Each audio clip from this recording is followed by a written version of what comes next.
When the miners first came into the cave, they were the first people ever to come into this cave. And can we tip that down just a little bit? Thank you. Thank you. No one had been in here before, and the concern was what happens if we get lost? So the solution was to leave messages on the ceiling. You can see they're in a number of different places throughout the cave. There's a little bit more over here, but it's starting to fade. And they either burned it in or they used ashes.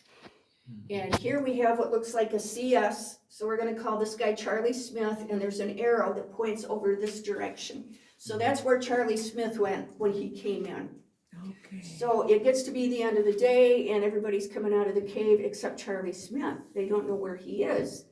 So 2 of the miners would come back down in, maybe 3, and they would come back down in and they would look together for signs on the ceiling about where he went. Oh, here it is, right here, he went down that way. They would go together, find him, and all leave the cave together.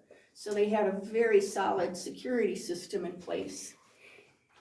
We have the cliff dwellers over here, some broken pieces, but these pieces were broken accidentally by the miners. There was no intention. They could have carried these pieces out and sold them, but they made the decision to leave them here.